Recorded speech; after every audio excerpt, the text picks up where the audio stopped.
అవకాశం వచ్చినప్పుడే అందుకోవాలి. చేజారాక చూస్తూ కూర్చుంటే లాభం లేదంటున్నారు బాలీవుడ్ బ్యూటీ తృప్తి దిమ్రీ.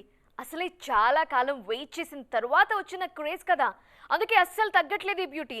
గ్లామర్ షోతో ఆకర్షించడమే కాదు, అవకాశాల వేటలోనూ అదరగొడుతున్నారు. టాప్ హీరోల సినిమాల్లో వరుసగా ఆఫర్స్ అందుకుంటున్నారు తృప్తి. ఇండస్ట్రీలో లక్ ఎవరికి ఎప్పుడు ఎలా కలిసి వస్తుందో చెప్పలేం. తృప్తి దిమ్రి విషయంలోనూ ఇదే జరిగింది. 10 ఏళ్లుగా ఇండస్ట్రీలో ఉన్న రాని గుర్తింపు ఒక్క సినిమాతో, అది కూడా కేవలం 30 నిమిషాల నిడివి ఉన్న పాత్రతో వచ్చింది. దెబ్బకు నేషనల్ క్రష్ అయిపోయారు ఆ భామ.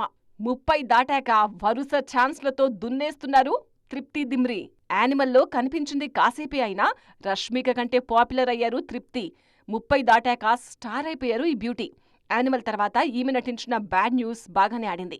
విక్కీ విద్యాకా ఓవాలా వీడియో ఫ్లాప్ అయినా భూల్ భులయ్యా 3తో మంచి హిట్ కొట్టారు తృప్తి. ప్రస్తుతం ధడక్ 2లో నటిస్తున్నారు ఈ బ్యూటీ. ఈ సినిమా ఆగస్టు 1న విడుదల కానుంది. గ్లామర్ షో విషయంలోనూ తగ్గేదేలే అంటున్నారు తృప్తి దిమ్రి. అందుకే ఈమెకు ఆఫర్స్ క్యూ కడుతున్నాయి.